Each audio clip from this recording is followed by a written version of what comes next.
Y pueden tomar sus asientos, y en esta tarde tenemos con nosotros el pastor Lucas. Dios les bendiga.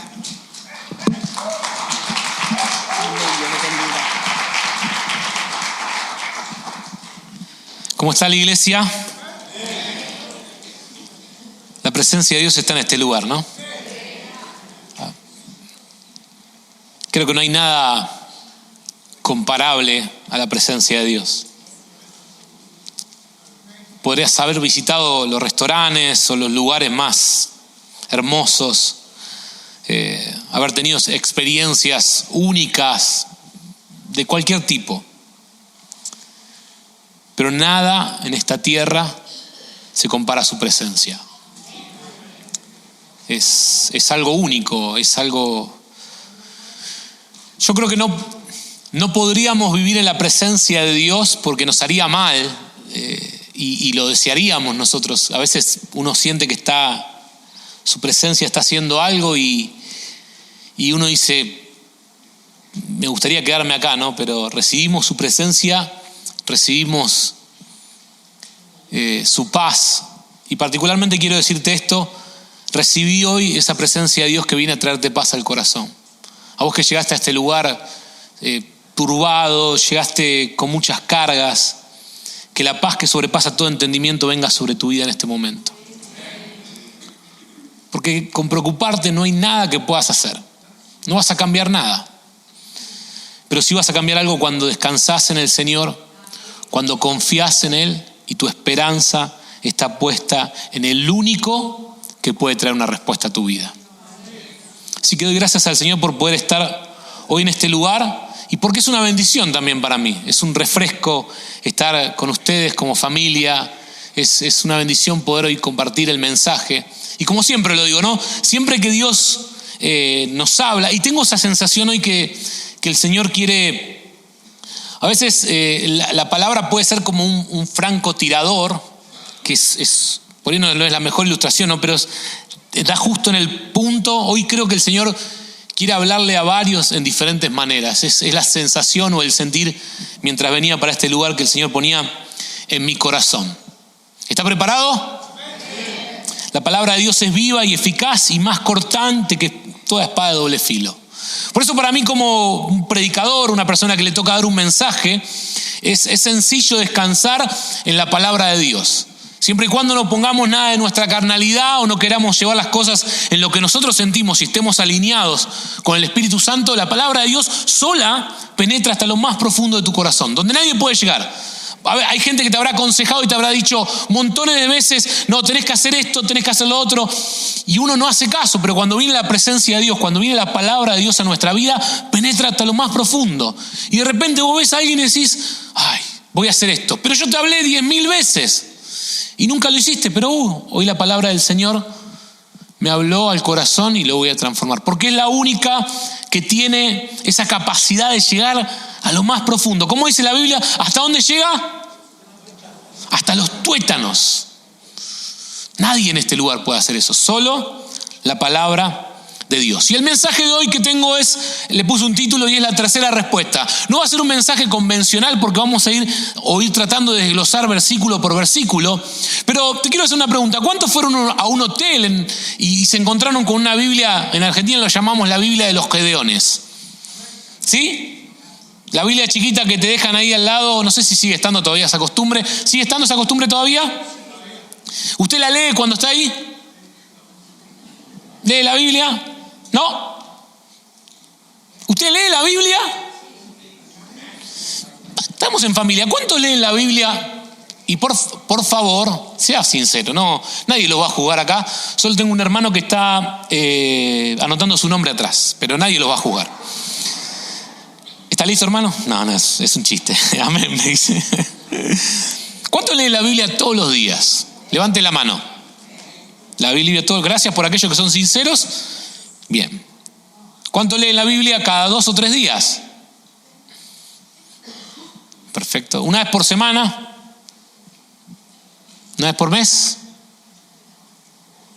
¿Cuántos no saben dónde está la Biblia en su casa? La perdió.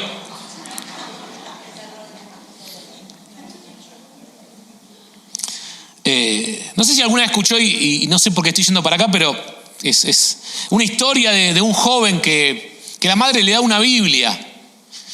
Y el joven, se muda de ciudad y empieza a tener problemas para pagar el alquiler o la renta de la casa. Y le llama a la madre y dice: mamá, me tenés que ayudar. Y la mamá le dice: agarra tu Biblia, le dice, y lee la Biblia. El joven: mamá, te estoy pidiendo plata, dinero, no te estoy pidiendo... Agarra la Biblia, lee la Biblia. Bueno, no, mamá, chau. Cada vez se acercaba más la fecha. Entonces este chico la llamaba cada vez más desesperado a la madre: mamá, por favor, ayúdame, me voy a quedar en la calle, voy a ser un homeless, una persona sin hogar, por favor. Agarra tu Biblia. Me tenés cansado con Dios y la Biblia, decía él. Cada vez más, y llega el último día y lo llama llorando, desesperado. Dice: mamá, por favor, ayúdame, me voy a quedar sin dinero. Hijo, abrí tu Biblia, por favor, le dijo. Otra vez: no, mamá, por favor, no quiero abrir la Biblia. Y le corta a la madre. Así que se va para el lugar donde estaba esta persona, ahí en el cuarto, y ve la Biblia ahí. Y piensa, ¿no? Voy a abrir la Biblia, lo único que me queda. Así que este chico va y abre la Biblia, y dentro de la Biblia había un sobre donde la mamá la había dejado para pagar el mes de renta. Por eso a veces es necesario abrir la Biblia, no solamente por lo que mamá puede dejar ahí, sino porque más allá de la historia y de lo gracioso que puede ser la historia, Dios siempre tiene algo en su palabra. Y la palabra de Dios con los años me ha pasado que es fascinante. Te voy a dar un ejemplo. Hoy el mensaje que te traigo lo había recibido, creo que estaba leyendo la palabra y el Señor me había hablado de algo y sentí: esto es para Belmont. Y a veces predico lo mismo, o casi, no sé, algunas veces, pocas veces prediqué lo mismo en nuestra iglesia que acá. Entonces estaba el martes y lo tenía ahí. ¿Viste cuando Dios te habla algo y decís: ah, qué bueno esto? Tremendo, que uno lo siente que para uno, personal. Y pasaron los días y dije: lo tengo que anotar. No lo anoté y me olvidé, hermano. Así que dije: Señor, por favor, ayúdame. Entre el sábado y el domingo el Señor me trajo a memoria lo que le quería hablar, así que gracias a Dios por eso. Vamos a leer lo fascinante que es la palabra de Dios en Juan 9, del 1 al 12. Esta historia me encanta. Así que presta atención, por favor. Yo creo que solo leer la palabra, el Señor ya te va a empezar a hablar. Dice así, Juan 9, del 1 al 12. Al pasar Jesús vio un hombre ciego de nacimiento. Y le preguntaron sus discípulos diciendo: Rabí, ¿quién pecó, este o sus padres, para que haya nacido ciego? Respondió Jesús: no es que pecó este ni sus padres, sino para que las obras de Dios se manifiesten en él. Me es necesario hacer las obras del que me envió, entre tanto que el día dura, la noche viene, cuando nadie puede trabajar. Entre tanto que estoy en el mundo, luz soy del mundo. Dicho esto, escupió en tierra e hizo lodo con la saliva y lo untó en los ojos del ciego. Y le dijo: ve a lavarte en el estanque de Siloé, que traducido es enviado. Fue entonces y se lavó y regresó viendo.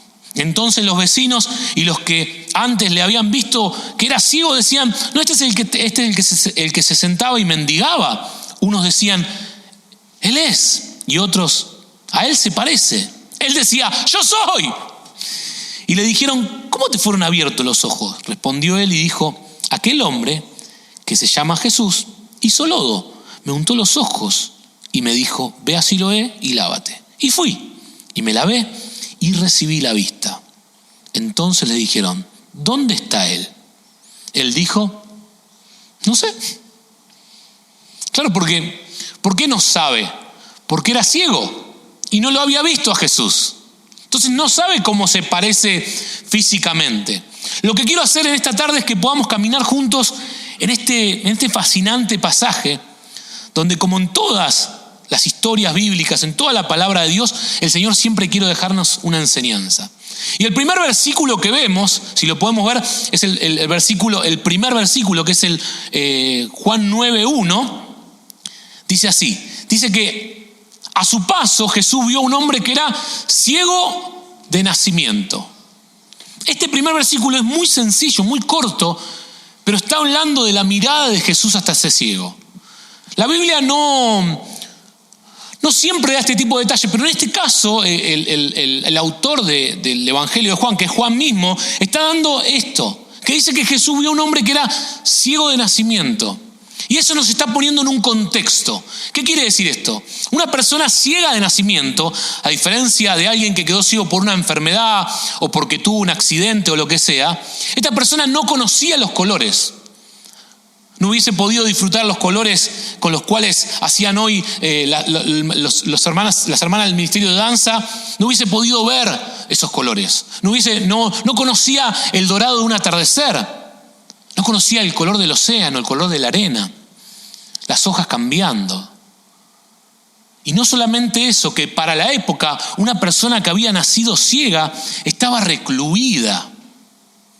De hecho, en el pasar de la historia comenzamos a ver que este ciego estaba mendigando constantemente sentado en la puerta del templo. Entonces, cuando la Biblia comienza con este primer versículo, nos está poniendo como en una plataforma. Jesús ve a alguien que había sufrido toda su vida.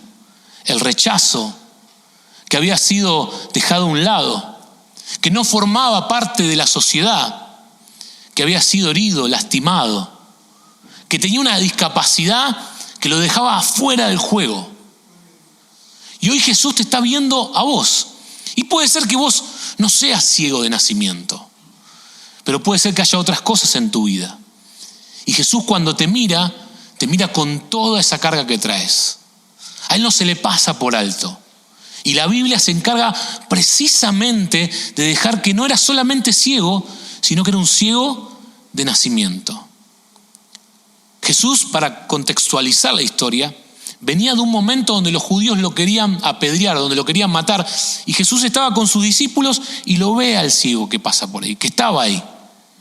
Y la Biblia lo relata de esta manera porque yo creo que hay algo especial que Jesús nos quiere hablar acá.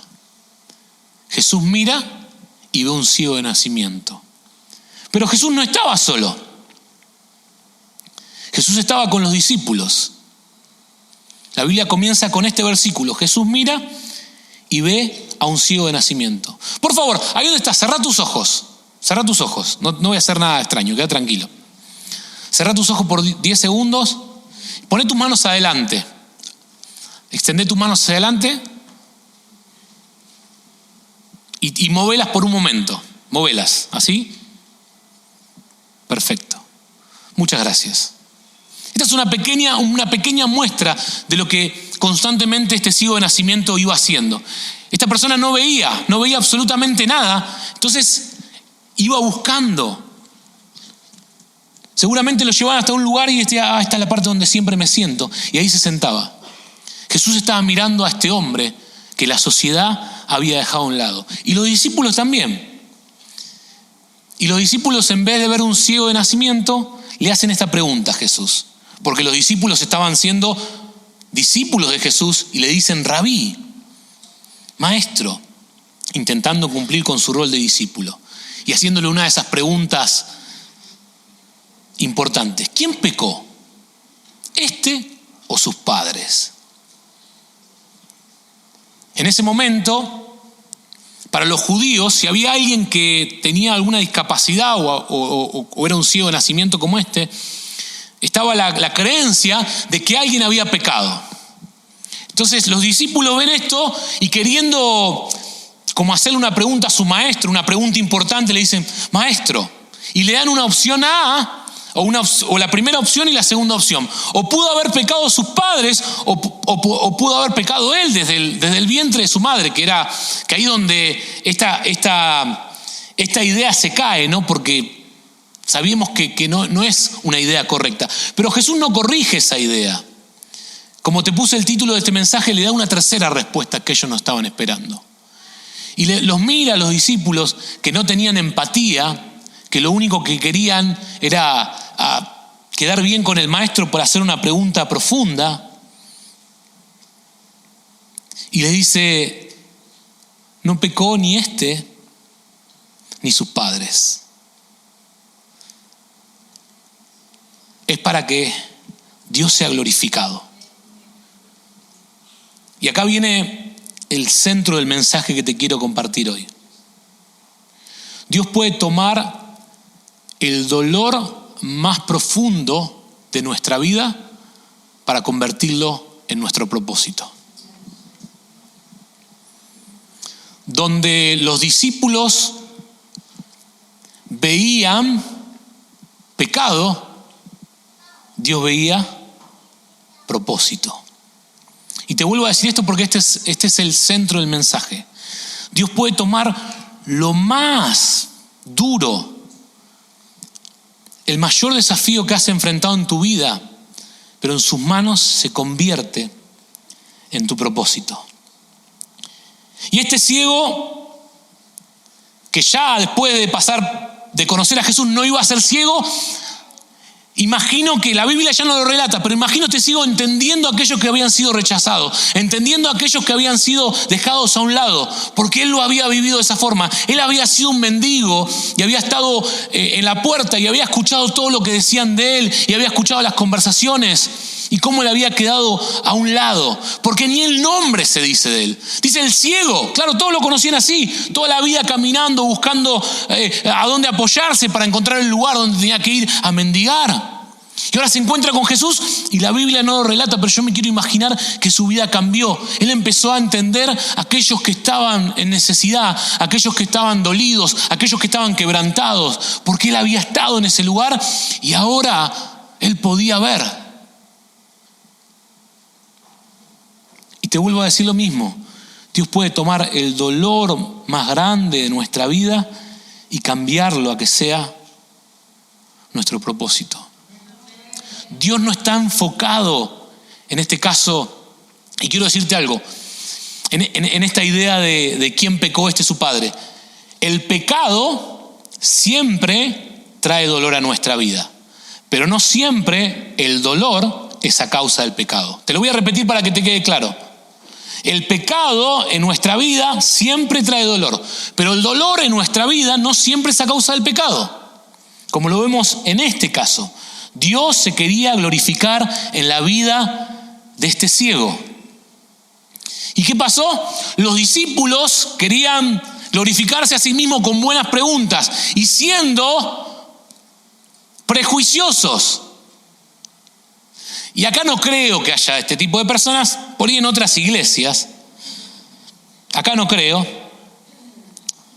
Pero a veces somos muy prejuiciosos. Enseguida, y que Dios nos libre de esto, y si ves en alguna forma que te pareces, que el Espíritu Santo te ayude a tener la mirada que tenía Jesús y no la de los discípulos. Enseguida vemos a alguien y juzgamos. Ah, no, porque le está yendo así y no conocemos nada de su vida.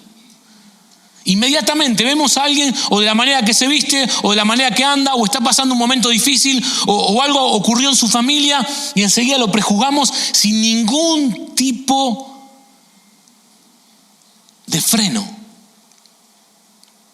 Hay una historia, dice que había un papá que iba en un tren y tenía 2 hijos, una nena y un nene. Y los nenes estaban corriendo por el vagón de tren y corrían para un lado, para otro. Y la gente, no sé ¿cuántos son padres acá?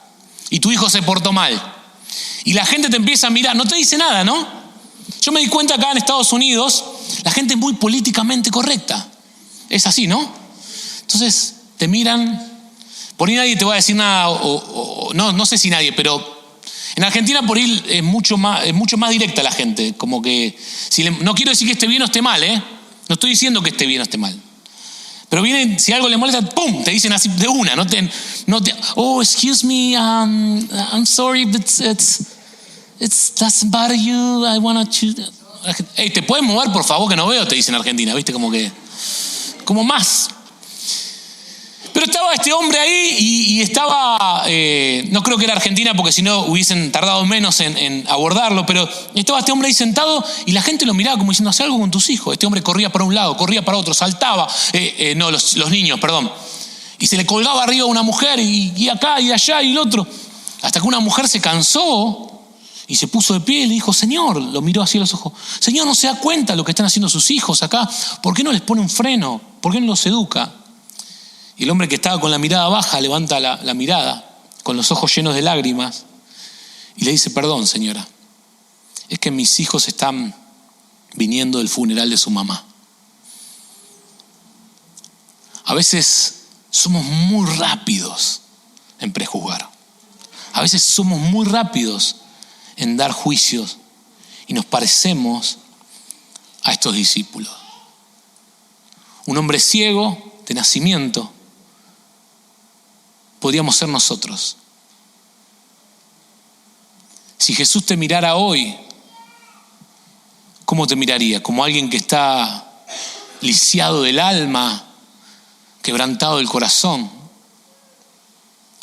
La buena noticia es que Jesús no nos mira como nos miran los hombres.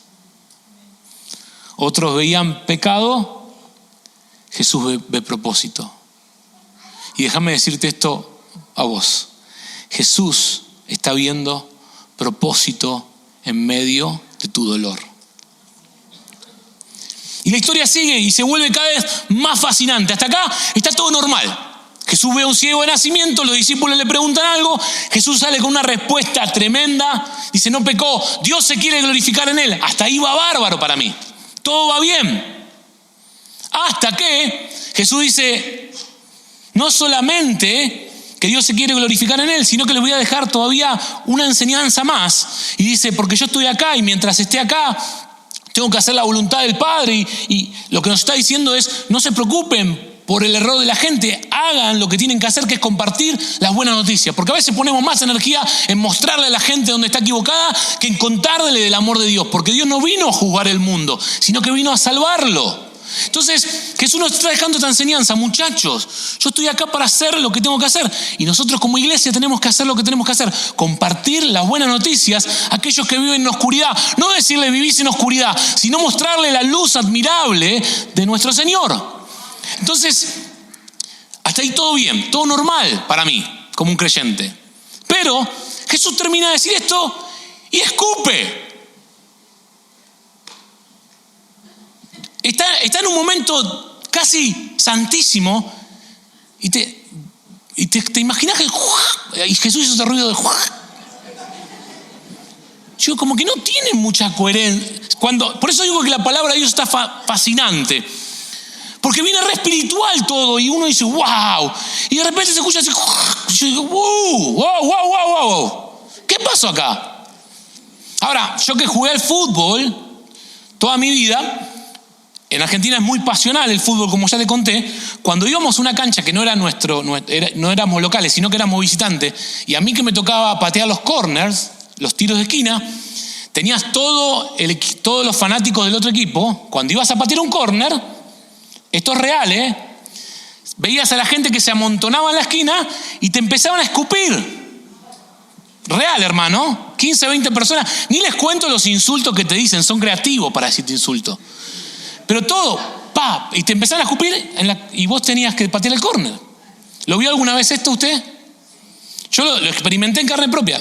Pasaron hace muchos años atrás. Si me quiere abrazar hoy me puede abrazar, ya me duché, todo. Pero era así, y a veces era real esto, tanto que la policía venía con escudos y se ponía atrás nuestro para que no nos escupieran tanto. Entonces, yo tengo esa memoria de cuando alguien escupía. Y lo veo a Jesús que escupe en tierra. No sé si hay alguna cultura en la tierra. Imagínate vos decís: hola, feliz cumpleaños, y lo escupís. O entra alguien, o vos estás, la pastora preguntó cuántos hay por primera vez acá. Imagínate que vos estás por primera vez y te dicen: hola, bienvenido a Belmont. Te escupen. ¿Por qué te pongo tanto esto? Porque quiero que entiendas lo que está pasando con Jesús. Jesús está con sus discípulos, les está enseñando como maestro, como rabí. Les está diciendo que Dios se va a glorificar en él, que él tiene que hacer el trabajo para el que estaba, que él es la luz del mundo, y después escupe en tierra y empieza a hacer lodo. Y cuando pasan estas cosas a mí me gusta profundizar y estudiar la palabra. Entonces me puse como a ver diferentes personas, diferentes teólogos, de por qué ocurre esto. Y muchos dicen que Jesús usa esto del barro como conectando con Génesis, ¿no? El hombre fue creado del polvo y ahora Jesús de ese mismo polvo está restaurando la vista de este ciego. Otros dicen que el libro de Juan muestra a Jesús como el Mesías, y esto es cierto, y como el Hijo de Dios, y como el primogénito de Dios. Y parte de la creencia judía de ese momento, cuando había un problema de identidad con el primogénito, supuestamente, esta era la creencia del pueblo judío en ese momento. Supuestamente el primogénito, la saliva del primogénito tenía facultades sanadoras. Entonces, cuando había un problema de primogenitura, supuestamente el que era el primogénito, la saliva era sanadora y mostraba que era el primogénito. Entonces Jesús con esto les estaba mostrando a los judíos que era el primogénito de Dios. Otros estudiosos dicen que Jesús hace esto para no generar ningún tipo de formas a la hora de la sanidad. ¿Qué quiere decir esto? Si vos vas a la palabra y retrocedes o vas a otros evangelios, está Lázaro. Jesús le dice, llora y dice, Lázaro, ven fuera.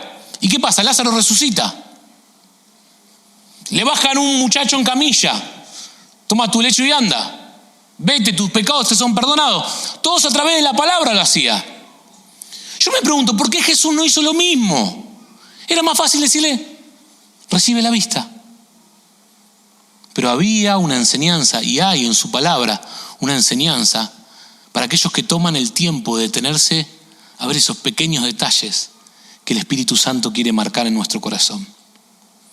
Entonces, algunos dicen que Jesús hace esto para que no haya una forma.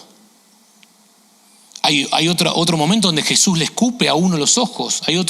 Hay diferentes maneras. Algunos dicen que lo hace de manera adrede porque era el día de reposo. Y como él se estaba confrontando con los judíos, con los religiosos, hace lodo, que era algo que no se podía hacer en el día de reposo. Y uno que encontré que no era algo muy popular. Aparentemente, en ese tiempo, escupir era como una muestra de maldición, ¿no? De maldecir a alguien. Y este ciego estaba ahí, como era ciego no podía ver. Algunos creen que en esta creencia de que quien había pecado, la gente lo escupía, haciéndole saber que estaba maldito. Claro, cuando uno empieza a profundizar la palabra de Dios, que es viva y eficaz y que habla constantemente, te das cuenta que el mismo sonido que él había escuchado a aquellos que lo habían escupido, que se habían burlado de él, es el mismo sonido que estaba escuchando de parte de Jesús y que iba a restaurarle la vista.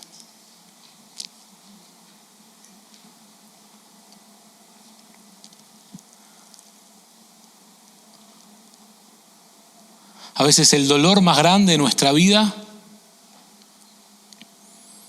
Jesús lo usa para transformarnos. Este pasaje tiene una riqueza tremenda para nosotros. Hay un ciego que Dios se quiere glorificar. Hay discípulos que son rápidos para prejuzgar. Hay un acto de Jesús que parece incomprendido si no nos ponemos a profundizar. Y hay una palabra para nosotros en esta tarde. Y la historia no termina ahí. Porque yo digo, bueno, Jesús escupió, hizo lodo, le pone el lodo y lo sana. No, le dice, ahora tenés que ir a lavarte al estanque de Siloé. ¿Qué historia se acuerda que alguien que tenía que irse a lavarse a algún lugar? Si usted lee la Biblia, ¿quién es? Naamán. Hay una parte que Dios hace en nuestra vida y hay una parte que Dios está haciendo en tu vida y en la mía. Él la hace, Jesús la hace. Pero hay una parte que nos toca a nosotros, que es este acto de fe. El ciego tuvo que ir a lavarse y dice que la palabra dice esto, que cuando él se lavó, él recobró la vista. Hay una parte que Jesús hace en nuestra vida, pero hay una parte de los pasos de fe que nosotros tenemos que dar. Y ahora quiero detenerme unos minutos, porque no me quiero extender mucho, pero quiero detenerme unos minutitos nada más para hablarte a vos. Que Jesús ya hizo su parte y que está esperando porque vos des esos pasos de fe. Vos ya sabés lo que tenés que hacer. Dios te habló, Dios te untó, escuchaste el escupitajo de Jesús, no sé si suena tan espiritual, y te untó barro en los ojos. Vos te sentís como el ciego, pero ahora te toca a vos caminar en fe para saber que el milagro de Dios se va a hacer. Porque ¿qué nos separa de un milagro si Dios lo quiere hacer? Nuestra fe.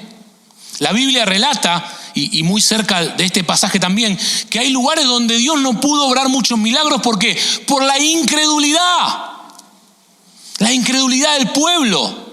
Dios no pudo hacer milagros porque el pueblo no creía. Pero el pueblo de Belmont, en este lugar, es un pueblo que le cree a Dios sus promesas.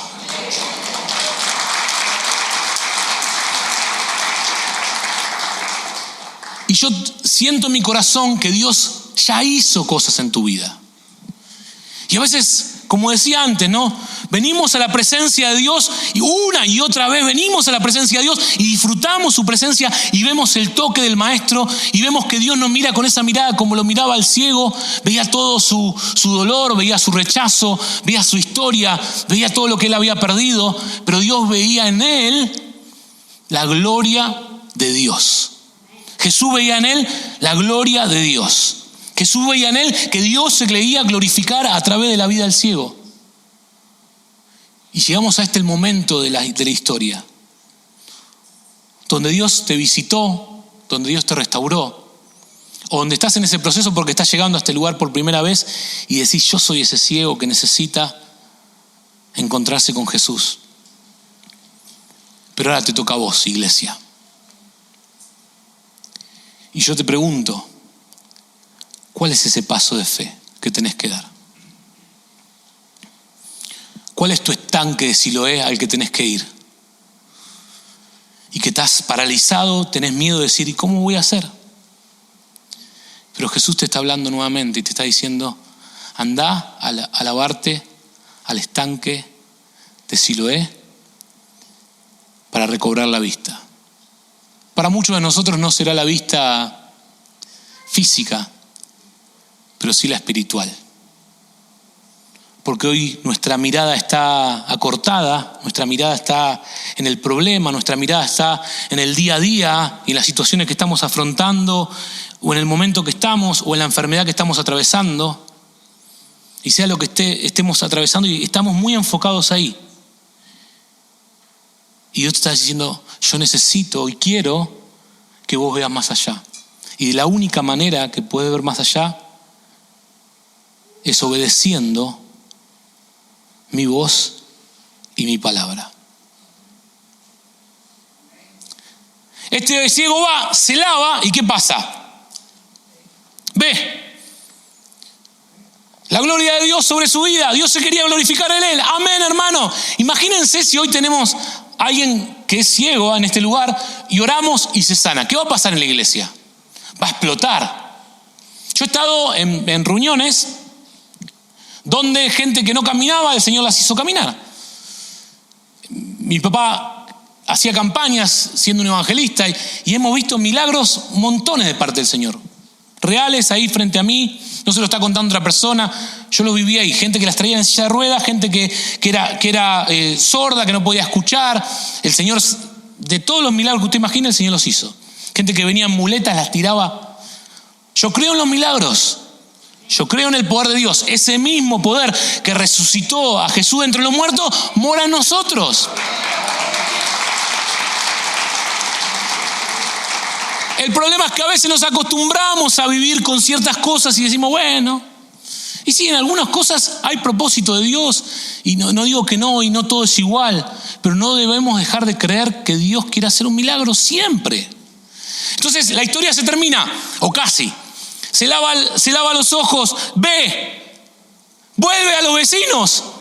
Y los vecinos dicen, ¿quién es este? ¿No es el mendigo? No, creo que se parece. Y el ciego dice, no, soy yo. Ah, me parece que no sos vos. Lo llaman los sacerdotes y dice, vamos, vení. ¿Qué te pasó a vos? No, recibí un milagro, puedo ver. ¿Y quién lo hizo? No sé, un profeta. ¿Qué estás haciendo? Jesús es un profeta. Andate, busquen a los padres, no está mintiendo este.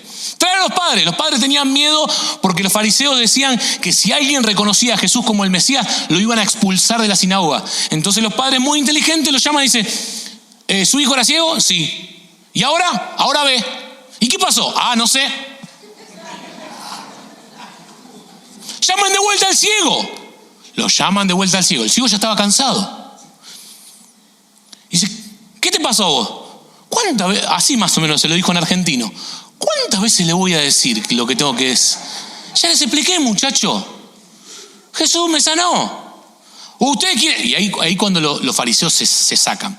¿O ustedes quieren ser sus discípulos? Ahí se sacan. Es como que los empieza a cargar el ciego. Pero también le dice algo que es el mensaje evangelístico más poderoso para mí. Dice, miren, muchachos, ¿ustedes quieren saber qué pasó? Yo era ciego y ahora veo. Como usted. Estábamos en tinieblas y ahora estamos en oscuridad. No sé qué hizo Jesús, pero transformó mi vida. No sé qué hizo Jesús, pero cambió mi corazón. No sé qué hizo Jesús. Yo por ahí era un ladrón, un delincuente, y hoy soy esclavo, pero esclavo del Señor y esclavo por amor. Mi vida estaba en tinieblas y ahora está en la luz. Eso es lo que hace Jesús.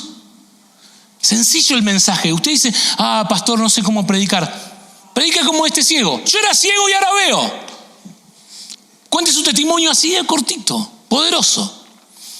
Pero lo que más me llama la atención, y esto es un bonus track, y con esto voy cerrando, voy llegando al final. Si quiere pasar a algún músico a acompañarme. Tenemos un ciego de nacimiento. La Biblia empieza específicamente contándonos de él. Un ciego de nacimiento. Nos pone todo el trasfondo. Alguien que había sufrido, rechazado, mendigaba en el templo, era conocido por todos. Era mayor de edad, porque los padres cuando lo llaman dicen que vaya él, que hable él, que es mayor de edad. Una persona que ya estaba descartada de la sociedad. Jesús lo ve, dice que Dios se quiere glorificar en él. A través de este momento, él le da propósito a este ciego. Y a mí me pasa algo que no puedo entender. Un ciego que todo el mundo conocía recibe la vista y nadie se alegra. El ciego empieza y lo empiezan a cuestionar. Nadie habla sobre el milagro que había ocurrido en su vida. Y quiero decirte algo a vos que estás buscando crecer en Dios. Cuando empieces a crecer en el Señor, hay gente en tu entorno que va a querer ponerte en el mismo lugar que Dios ya te sacó. Porque mientras vos te quedes mendigando en el templo, a la puerta del templo está todo bien. Pero cuando Dios te empieza a levantar, no digo que todos, porque hay hombres y mujeres de Dios que te rodean, pero hay personas que no lo van a entender, cegados en su entendimiento, como le pasó a este ciego. Este ciego ahora podía ver y los ciegos eran los fariseos. Porque la historia termina así, iglesia. La historia termina que los fariseos llaman a este ciego por última vez. Este ciego le dice esto. Se enojan y lo expulsan de la sinagoga. ¿Dónde creció este ciego? A la puerta del templo. Jesús lo transforma, lo sana. Pero la misma gente, los mismos religiosos, lo vuelven a poner en el lugar donde Dios lo había sacado, fuera del templo. Y te vuelvo a decir lo mismo. A veces la gente, cuando Dios te empieza a levantar, te va a querer poner en el lugar que Dios te sacó. Y si terminaríamos ahí, terminaríamos como una mala película, una mala historia. Pero Jesús escucha que lo habían expulsado y se acerca al ciego y le dice, ¿qué pasó? ¿Qué pasó, flaco? Te dirían en Argentina. Y se presenta a él como el Salvador. El ciego reconoce a Jesús y no solamente sus ojos carnales son abiertos, sino sus ojos espirituales. Y en el proceso de conocer a Jesús, como el profeta, pero ahora lo conoce como el Mesías y el Salvador y lo adora.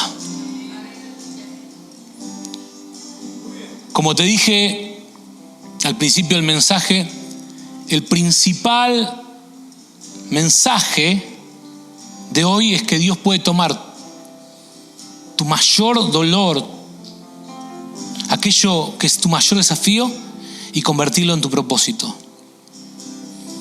Pero también quiero que hoy nos podamos llenar de fe. Entonces quiero invitarte a ponerte de pie ahí. Y mientras vamos a empezar a cantar, me gustaría hacer algo por aquellos que dicen: necesito fe, necesito creer que Dios me puede sanar de esta enfermedad, o estás atravesando un momento difícil y necesitas un milagro. Vamos a tomar unos minutos nada más mientras adoramos para abrir este lugar y, llenos de fe, poder orar junto con el equipo de oración que haya por vos, para creer que Dios puede hacer, así como lo hizo en el ciego de nacimiento, Él se pueda glorificar en tu vida.